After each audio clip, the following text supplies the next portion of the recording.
are you crying for? Like, what exactly are you crying for? Is it the dinner date he never took you to, or the flowers he never bought for you? Why couldn't he love me enough? What's it about me? Instead of asking that, start asking, why do I love him more than I love myself? It's not about loving harder, it's about loving smarter. And I want you to recognize these 8 points I'm about to mention to you. And if you can follow through from the beginning to the end, I'm going to assure you that that man never deserves your love and you've not lost anything. Number one, I want you to recognize, was he a problem or was he a partner? You have to recognize this, because sometimes we are always crying for losing a problem most of the time. I think it's a general thing all over the world. We women, we are willing to pour oceans of love into a man that is not willing to offer us a cup of effort. And it's a nationwide or a worldwide pandemic. I want you to take a sheet of paper and I want you to write the list of all the good things he has ever done for you. The flowers, the dinner dates, how he makes you feel. And on the other side of the paper, I want you to write all the bad things he has ever done to you. How he makes you cry, insecure, how he cheated and lied to you, how he was nonchalant towards you, how he ghosted you for a month. Write that to the other side. And if the bad things he has done to you outweighs the good things he has done for you, what are you crying for? Are you crying for losing confusion, uncertainty, insecurity? Like, what are you crying for? In fact, you should be celebrating and not crying. Number two, I want you to stop romanticizing pain. There's a terminology called the rosy retrospection. You know, our mind always tries to like help us to cope when we are going through breakup. It's a situation whereby our mind is always reminding us of all the good stuff he has done for us, the flowers, you know, but it totally ignores all the bad things he has done to you. So understand that when you're going through a heartbreak, that your mind is trying to help you cope. There's this acknowledge that the brain is built for survival. So this has nothing to do with the brain, because if it has to do with the brain is going to be logic enough to remember that this man made me cry. This man ghosted me. This man was nonchalant towards me. But it's always the heart. The heart is always trying to like make us, you know, believe in something that is not. We are looking at the potential him, who he could have been, the ideal man. The man that would have bought you flowers, the man that would have taken you for a date, a man that would have loved you unconditionally. That's what you are looking at. That's the potential of the man that your mind is reminding you of, and not who he is in reality. A man that has come to use you is not going to be of service to you. He's going to look for how he can be served. And that's why you have to recognize between a toxic man and a healthy man. A toxic man is looking for how he can be served and not how he can be of service to you.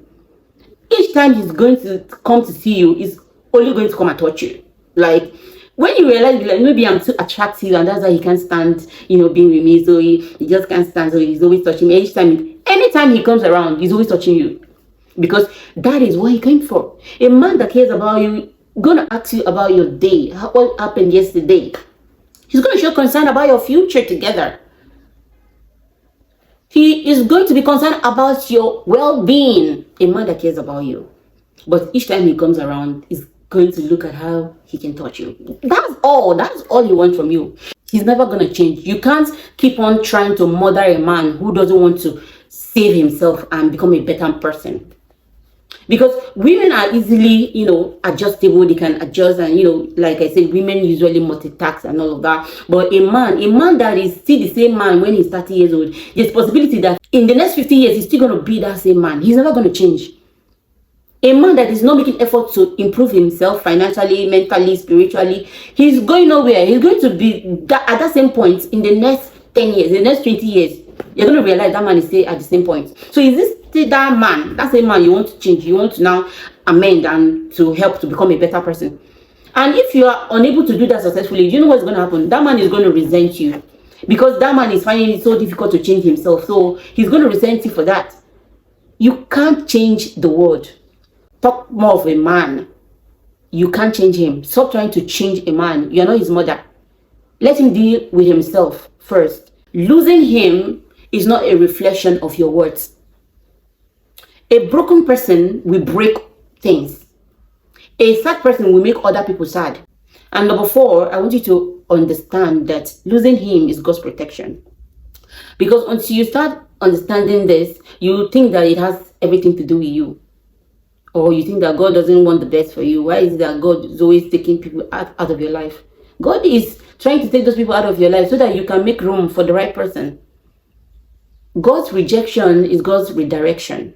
It's just like going to a firm to look for the manager and be like, I want to meet with the manager. Then the receptionist keeps telling you, go away, he's not around. Or you've been going there for like weeks, for like months, and you're unable to see the manager. And then one day, when you thought that all hope was lost, and you're going and you enter the same elevator with the boss, the owner of the company. Number 5, rebuild yourself. Rebuild yourself and become a high-valued woman. When you become a high-valued woman, there is no limit to what you can accomplish in life. That effort you're willing to pour into a man, pour that same effort into yourself to become a high-valued woman, to become a better version of yourself you're going to be proud of. Because an investment into yourself, nobody can take it away from you. It's for you. Be selfish of your love and stop pouring your love to men that are broken. Because some of these men, they are not willing to change, or maybe they try to change, but they are not willing to do what it takes to change. And they wish to be that better man, but they can't be that man because they don't have what it takes to be a better person. So it's not your duty to fix a man who refuses to be fixed, who has not even made an effort for himself to be fixed. It's not your duty. Rebuild yourself and become a high-valued woman. Go into journaling, reflect on yourself. What is it that I'm accepting into my life that is keeping me stuck, that is attracting these people? Go into therapy if you know that you need healing, you want to vent out, or have a mentor. And again, that you have a mentor that is good with finance doesn't mean that he's good with relationship or with spiritual things. So sometimes a mentor can be a financial guru, but his relationship is terrible, or he doesn't have any relationship with God at all. So you have to look at, okay, if the person is good with finance, okay, let me stick to that and throw the rest away. If the person is good with spiritual matters, is close to God, and you look up to them spiritually, then you can have them as mentor. Because at the end of the day, you can't find everything in one person. That this person is very, very good with tech doesn't mean that the person is good with relationship. No, just separate it. And again, we are in the 21st century. We are in the era of AI. You have ChatGPT. There's no way you don't have ChatGPT on your phone. And you can just use Chrome, the Chrome browser, to just log in into ChatGPT for free. And ask any question you want about relationship, religion, finance, whatever it is. And it's going to give you an answer. So at the end of the day, do you really need an actual mentor? You have to heal yourself physically, spiritually, and mentally. Do this for yourself because you deserve the best. You deserve your peace of mind. Number 6, embrace your glow up season. Do you know what comes after the tunnel? Light, isn't it? Do you know what comes after the storm? Calmness. Okay. So at the end of the day, when you overcome a heartbreak or a breakup, the next thing that comes is glow up. You see that you use that energy as a fuel to trigger you to embrace who you are, your potential you. And the most beautiful thing is that 5 years from now, 5 years is even too far, 2 months or even 1 year from now, you're going to look back and be like, is that what I settled for? Like, no, this is what I would. Just think about the person you dated 5 years ago or in the past when you were a teenager. Are they still the same person you want now? No, because you've upgraded. And that's why you need to upgrade, because when you upgrade, you're going to settle for better, not for worse or for the least. There are people that you potentially can be in the same room with, but you can't meet them if you have not yet become a better person. So you need to become a better person to be in the same room with this caliber of people, to travel around the world with these people, or to even, because your soulmate might not even be in your state, it might not even be in your country, he might be like millions of miles away from you. So how are you going to meet with them if you can't afford to buy a ticket to travel around the world or to have an international passport to begin with? So you have to focus on that, becoming a better person, so that you can travel around the world. Put that love on yourself, because when you put that love on yourself, then any love that another person is coming to show you is going to be extra. If you are able to give 25% of love to yourself, any person that is coming with lesser than 25, it cannot even come to you, because you are going to be invisible to them. If you can offer yourself 50% of the love, any person that is coming with lesser than 50%, maybe 25, you are not going to accept that.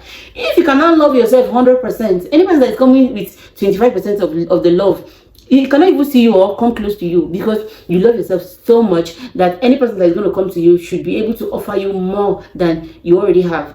And the 7th point is surround yourself with real love. Real love has nothing to do with romance all the time, or like 100% of the time. No, real love could be from family, from siblings, from friends, from a community, from your career, from your job, something you're passionate about. Surround yourself with real love, people that align with your values and with your standards. The reason why you are thinking that love has to be from romance is because that's the only thing you are hoping for since when you are a kid. You know, a young girl is made to believe that, oh, when you grow up, you're going to find a knight and shiny armor that's going to come and save you. You know, you're going to get married. And it's the little girl has this idea of how her life is supposed to be. But we're no longer in that era again. We're no longer in the era that they brainwash you to think that as a woman, the only value that you can offer is becoming someone else's wife. You can become a better person. You can become a pilot. You can become an astronaut. You can become a doctor. You can become a president as a woman. You can still look pretty and still have money and still have the best man. The last but not the least is to trust the process. Trust the process and trust the purpose. Wake up every day, do the same thing over and over again till you have results. Just like finance too. If you want to make money, you have to wake up every day and do the same thing over and over again. It's not about doing multiple things. It's about doing the same thing over and over again, well enough for you to know in and out of that business or out of that thing that you want to accomplish, and then be the best at it.